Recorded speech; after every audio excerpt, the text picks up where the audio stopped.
Hello and welcome दोस्तों, स्वागत है आपका एक नई वीडियोस में। आज की इस वीडियो में हम सीटेट्स के कुछ उर्दू पेडागोजी क्वेश्चन को सॉल्व करेंगे जो पिछले साल पूछे गए थे।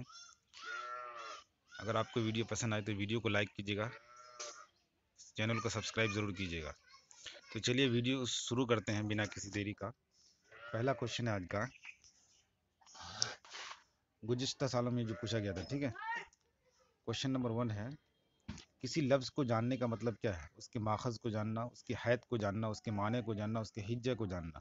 यानी किसी लफ्ज़ को जानना, किसी भी लफ्ज़ को जानने का मतलब क्या होता है? उसके माखज़ यानी उसके शरोत, उसके सोर्स को जानना, उसके हैत यानी उसके प्रकार को जानना, उसके माने यानी उसके अर्थ को जानना, उसके हिज्जे यानी स्पेलिंग को जानना। तो किसी भी अर्थ को जानने का मतलब हम उसका मीनिंग जानते हैं कि वो वर्ड का माने क्या है, अर्थ क्या है, ठीक है। तो इसका आंसर क्या हो जाएगा? क्वेश्चन नंबर 1 का सी हो जाएगा, ठीक है। चलिए नेक्स्ट क्वेश्चन की तरफ बढ़ते हैं। क्वेश्चन नंबर 2 का है,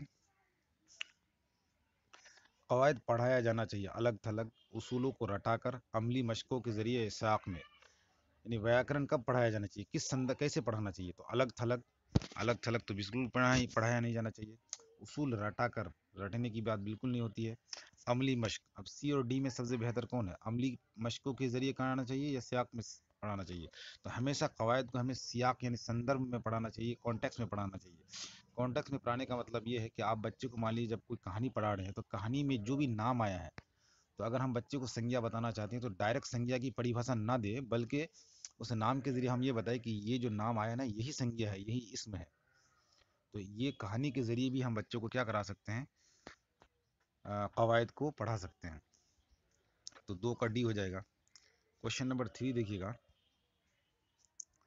कवायद पढ़ाने का बुनियादी मकसद क्या है? यानी क्यों हम बच्चों को कवायद पढ़ाते हैं?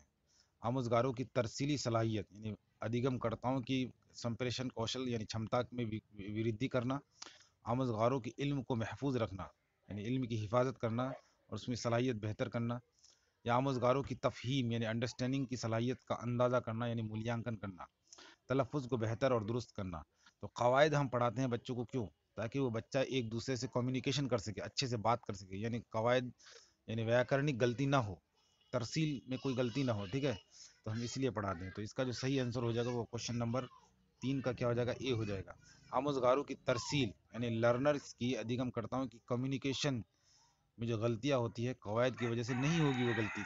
बच्चा सही से बोलेगा, सही लफ्ज़ों को सही टाइम पर सही तरीके से अदा करेगा। तो क्वेश्चन नंबर 3 का ये हो जाएगा।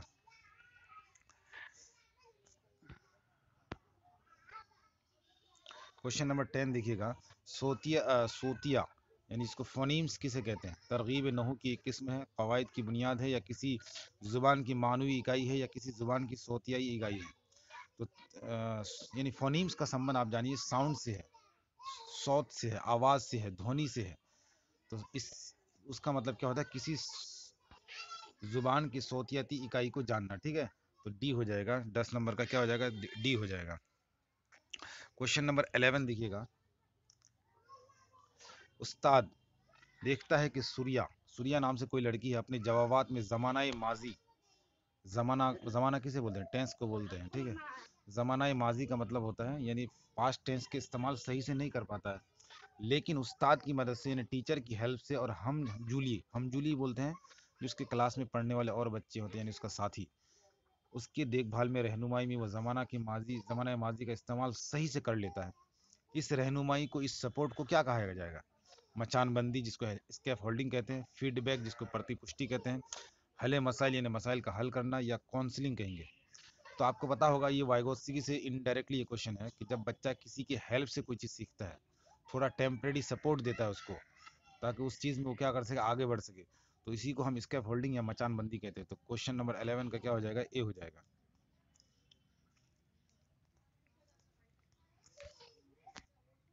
क्वेश्चन नंबर 13 देखिएगा, कवायद की तदरीस सबसे फितरी तौर पर कारगर होती है जब, यानी कवायद सबसे ज़्यादा फितरी कब होता है? नेचुरली तरीके से कवायद बच्चा कब सीखता है? उस्ताद वक्फे वक्फे में से मुद्दती कवायद की क्लास लेता है, यानी अंतराल अंतराल में क्लास लेता है। तलबा अपनी तहरीर यानी जो लिखावट है, या अपनी गलती को खुद ठीक करता है, यानी अपनी त्रुटि को खुद ब खुद स्वयं ठीक करता है। सी नंबर बोल रहा है उस्ताद सिर्फ चंद इधर उधर की महारत सिखाता है या मश्क के लिए ज़्यादा से ज़्यादा वक्त दिया जाता है? तो कवायद की तदरीस सबसे बेहतर तब होगा जब बच्चा अपनी गलती खुद सुधारे, यानी बच्चे को हम करके सीखने का मौका देते हैं, और एनसीएफ भी यही कहता है कि लर्निंग बाय डूइंग करना है, यानी बच्चा खुद से करके सीखे। तो इसका सही आंसर क्या हो जाएगा? बी नंबर हो जाएगा। तलबा अपनी गलती या तहरीर को खुद से गलतियों को, वो त्रुटियों को ठीक करे। क्वेश्चन नंबर 14 का देखिएगा, जब एक तालिब इल्म को ज़माना की किस्मों को समझने में दुश्वारी होती है, प्रॉब्लम होती है, ज़माना की किस्म वो नहीं समझ पा रहा है, तो उसका इदराक यानी उसको हम उसको रेमेडियल, उसका उपचारात्मक शिक्षण कैसे करेंगे, उपचार कैसे करेंगे, उसका इदराक कैसे करेंगे? तलबा खुद जुमले बनाए और टीचर उस सरगर्मी में मदद करें। तो अगर बच्चा खुद जुमला बनाएगा तो बच्चा तो खुद से कर ही नहीं पा रहा है। तलबा को क्लास के बाहर साख्त बुनियादों पर ये करें, बुनियादी पर मशक कराएं, असल ज़िंदगी के हालात की मदद से मशक कराएं, यानी रियल लाइफ से उसको जोड़ के पढ़ाएं, या मुख्तलिफ जुमलों के मशक करने की मौके दे। तो बच्चा अगर गलती कर रहा है तो उसे हमें रियल लाइफ, वास्तविक जीवन से जोड़ के पढ़ाना है, ठीक है। तो इसका क्या हो जाएगा? सी हो जाएगा। असल ज़िंदगी के मुख्तलिफ हालात की मदद से उसको मशक कराना है। 14 का सी हो जाएगा। क्वेश्चन नंबर 15 देखिएगा, ग्रामर क्लास के तालिब इल्म के लिए कौन सा उसूल मुआविन होगा? ये ग्रामर क्लास यानी क्लास जो है व्याकरण का है, उसमें कौन सा नियम सबसे बेहतर होगा बच्चों को? इन चारों में से ए में बोल रहा है ग्रामर पर मबनी सरगर्मी यानी एक्टिविटी में मसरूफ रखना, उसको उसमें लगा देना जो उन्हें गौर व फिक्र करने यानी चिंतन करने में हेल्पफुल करे, मददगार हो, मुआविन हो। मिसालों के जरिए कुछ उसूल बता देना, यानी कुछ उसूल बता दो मिसाल दे दे के। या सरगर्मी को पूरा करने के लिए ग्रामर के उसूल को इरादतन सोचें, कि सोचो ऐसे उसूल सोचो यानी नियम जानो। टीचर ग्रामर की गलतियों को नज़रअंदाज करें, यानी ध्यान ही ना दे अगर ग्रामर की कोई गलती हो रही है, मिस्टेक्स हो रही है। तो सबसे बेहतर जो होगा ना वो क्या होगा? ग्रामर पर मबनी, आधारित, मबनी मतलब आधारित, सरगर्मी मन एक्टिविटी पर उसे मसरूफ रखना है, उसमें लगा देना है और उसमें गौर व फिक्र करने, और उस पर ताकि उसको उसमें हेल्पफुल हो, ठीक है। तो इसका जो सही आंसर होगा वो क्या होगा? क्वेश्चन नंबर 15 का हो जाएगा ए। क्वेश्चन नंबर आगे देखिएगा, लास्ट क्वेश्चन है ये, छोटा ही वीडियो है ताकि आपको जो है देखने में भी अच्छा लगे, ज़्यादा बड़ा वीडियो होगा तो आप देखेंगे भी नहीं। क्वेश्चन नंबर 24 देखिए, जिस कवायद में पहले उसूल फिर बाद में उसके इतलाक यानी उसका नियम, पहले उसूल बताया जाता है उसके इतलाक यानी उसका मिसाल एक तरह से मान लीजिए दिया जाता है, उसे क्या कहते हैं? तोज़ीही कवायद, इस्तक़राई कवायद, इस्तख़राजी कवायद या नए कवायद। अब देखो यहाँ पर जो दो ही वर्ड होगा, दो वर्ड में आपको अगर कन्फ्यूजन है, इस्तक़राई और इस्तख़राजी।